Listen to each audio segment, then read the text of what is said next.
Maka wanita di dunia yang memasuki surganya Allah jumlahnya lebih sedikit daripada wanita yang ada di neraka. Karena mayoritas perempuan tidak berada di surga, mayoritas perempuan itu berada di dalam neraka. Yang ngomong bukan saya, yang ngomong Rasul. Makanya mayoritasnya nanti perempuan itu bukan di surga, tetapi mayoritasnya adalah di neraka. Wanita di dunia yang memasuki surga tidak terlalu banyak dibandingkan wanita di dunia yang memasuki neraka. Kenapa Ustadz? Ibu-ibu sudah tahu jawabannya. Ra'aitun nara wa ra'aitu aktsaru ahliha an-nisa. Aku melihat neraka dan kebanyakan dari dominasi mayoritas penduduk neraka itu adalah kalangan perempuan. Kemudian para sahabat nanya, "Qalu, kenapa ya Rasulullah? Ayakfurna billah? Apakah mereka kufur sama Allah?" Enggak kufur sama Allah. Ma yakfurna billah. Mereka tidak pernah kufur kepada Allah. Terus kenapa mereka dimasukkan oleh Allah ke dalam neraka? Yakfurna bil ashir. Nabi menjawabnya singkat, tidaklah mereka dicemplungkan ke dalam neraka, naudzubillah min dzalik, bukan karena tidak memakai jilbab, bukan karena tidak sholat, bisa jadi nutup aurat, bisa jadi sholat, bisa jadi puasa. Terus kenapa mereka dimasukkan ke surga ya Rasulullah? Yakfurna bil ashir, karena mereka kufur kepada suami-suami mereka. Indikator mereka kufur kepada suami mereka itu bagaimana? Rasulullah menjawab, kalau suami mereka sudah berbuat kewajiban-kewajiban yang mereka tunaikan, walaupun tentunya ada kekurangan-kekurangan itu wajar, tapi kewajibannya sudah ditunaikan, lalu tiba-tiba ada laki-laki yang jatuh dengan satu kesalahan, maka cepatnya wanita dikuasai oleh perasaannya, ditunggangi oleh setan menjadi penumpang gelap atas perasaan yang dia miliki, maka cepatnya wanita itu berkata kepada laki-laki suaminya, "Ma ra'aitu minka khairun qattun." Ya Allah, kamu jadi suami itu tidak ada baiknya sama sekali. Perkataan sependek ini kalau sudah naik ke langit, kalau tidak disusul dengan taubat, itu bisa menghanguskan ibadah-ibadah yang dilakukan seorang wanita. Makanya maaf ibu, Rasulullah pernah ditanya, apa kriteria wanita solihah kalau sudah punya suami? Nabi ditanya, apa kriteria wanita solihah itu ya Rasulullah? Nabi tidak menjawab yang banyak puasa sunnahnya, bukan. Nabi tidak menjawab yang banyak sholat sunnahnya, tidak. Nabi tidak menjawab yang banyak sedekahnya, tidak. Tapi Nabi menjawabnya apa? Kriteria wanita solihah itu Nabi menjawab, kalau kamu memandangnya, maka wajahnya itu menyenangkan. Masya Allah ya. Kesolihan ternyata ukurannya kepada wajah, bukan kepada rukuk, bukan kepada sujud, bukan kepada kosongnya lambung, bukan kepada perut, bukan kepada sholat tahajud. Tapi pertama kali yang disebutkan Nabi, ketika Nabi itu menyebutkan kriteria wanita solihah itu dikembalikan kepada wajah. Berarti apa? Berarti disitulah kita paham medan jihadnya wanita itu ketika dengan seluruh fisiknya, bagaimana dia mendapatkan keridhaan dari suaminya.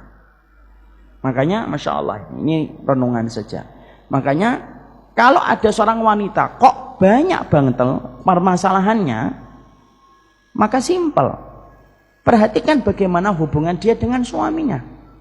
Kalau laki-laki ibu kok banyak masalah hidupnya, kalau ada laki-laki kok banyak masalah hidupnya, tanya saja bagaimana hubungan dia dengan suaminya, hubungan dia dengan orang tuanya.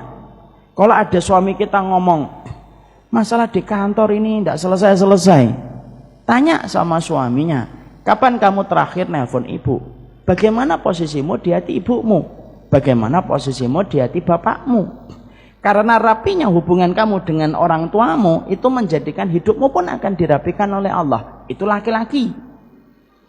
Kalau perempuan, kalau kemudian dia banyak masalah dalam hidupnya, para ulama menyampaikan, kalau perempuan itu banyak masalah dalam hidupnya, simpel, perhatikan bagaimana dia dalam posisi hati suaminya. Kalau dia mendapatkan hati suaminya betul-betul ridho kepadanya, rapi hubungan dia dengan pintu surganya, rapi kualitas hidupnya di dunia, Bu. Wong pintu surga aja sudah diperbaiki sama Allah kok. Ibu, kalau sudah memperbaiki pintu tengahnya surga, yaitu bersama suami, dunia ini diselesaikan sama Allah. Kenapa? Surga yang tinggi aja sudah selesai, apalagi cuma urusan dunia. Tapi kalau ibu sama pintu surganya tidak selesai, tidak rapi, gimana kehidupan dunia itu akan rapi? Wah, akhiratnya aja belum tentu rapi. Makanya saya pernah mendengar ada seorang syekh nanya kepada seorang, ditanya oleh seorang penanya, oleh koresponden, "Syekh, anak punya 2 anak. Yang satu anak saya susah.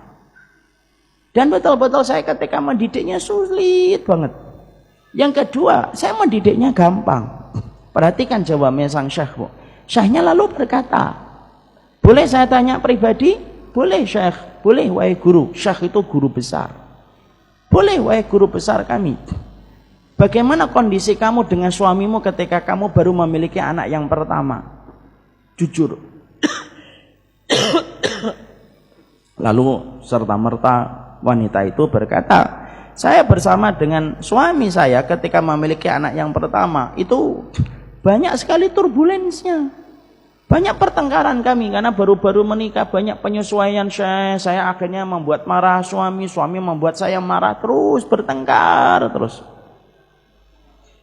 Bagaimana kondisi kamu ketika bersama dengan suamimu ketika punya anak yang kedua? Setelah punya anak yang kedua, kami sudah melewati masa-masa kritis dalam pernikahan 4 tahun, 5 tahun, kemudian baru punya anak yang kedua. Banyak keharmonisan yang kami dapatkan, rukun kami." Syekhnya lalu menjawab, "Disusahkan kamu mendidik anakmu karena pada saat itu kamu tidak mendapatkan ridho suamimu. Dimudahkan kamu mendidik anakmu yang kedua karena kemudian Allah sedang mudahkan. Karena apa? Karena kamu mendapatkan keridhaan dari suamimu."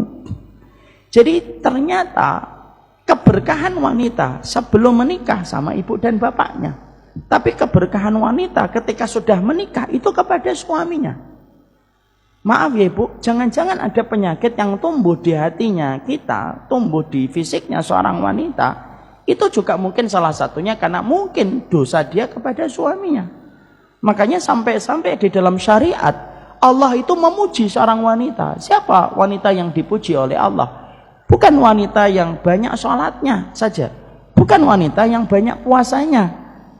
Allah memuji wanita bukan hanya wanita yang panjang jilbabnya saja, bukan. Allah memuji wanita yang bukan hanya bercadar saja, bukan. Tapi termasuk wanita yang dipuji oleh Allah sampai dijanjikan surga, yaitu adalah wanita yang diceritakan oleh Rasul. Kalau dia lagi bertengkar dengan suaminya, maka dialah yang meminta maaf. Terlepas siapapun yang salah, dia minta maaf dulu. Lalu dia letakkan tangannya di atas tangan suaminya sampai kemudian dia berkata, "La adzuqu ghamsan hatta tardo." Kata Nabi, "Saya tidak akan mencabut tanganku sampai kamu ridho." Ibu-ibu pada senyum. Semoga Allah mengampuni dosa-dosa ibu semuanya. Saya akan menjelaskan ilmu. Makanya habis dari sini, nanti kalau ditanya suaminya, "Belajar apa Mi?" 175 jalan ke surga. Apa saja yang dipelajari? Banyak Bi. Suaminya jawab, "Kamu tahu nggak? Jalan ke surgamu itu deket." "Siapa?" "Nih." Tuh, kalau ada suami kayak gitu sabar. Berarti dia tahu ilmu, mengingatkan istrinya dengan cara yang baik. Kecuali Ibu, kecuali suaminya berzina, suaminya minum khamr, suaminya tidak sholat, suaminya mengkritik Al-Quran dan As-Sunnah, suaminya kemudian jadi dukun, suaminya memusuhi Allah dan Rasulnya. Ibu pisah, itu lebih baik. Ada suami saya berzina Ustaz, pisah. Terlebih kalau suaminya tidak ada komitmen untuk bertobat. Kalau ada komitmen bertobat, ibu disuruh, diberikan pilihan oleh Allah. 1, untuk bersabar menemani perjalanan tobatnya suami, itu lebih baik. 2, memilih pisah, dan itu tidak disalahkan dalam syariat. Minum khamr, membunuh, memberikan makanan haram untuk ibu dan tidak pernah berhenti untuk memberikan makanan haram untuk ibu, Kalau semua dosa-dosa besar itu dilakukan, ibu diberikan pilihan oleh syariat, neruskan atau berhenti. Kalau kesalahannya, kekurangannya cuma masalah kurang ngobrol, di rumah sering main handphone, kalau nutup kamar mandi lupa, kalau ada kecoa ndak mau ngejer, itu sabarnya perempuan dan ujiannya di situ. Paham ibu-ibu? Di sini ya. Pulang ke rumah belum tentu. Insya Allah, alhamdulillah.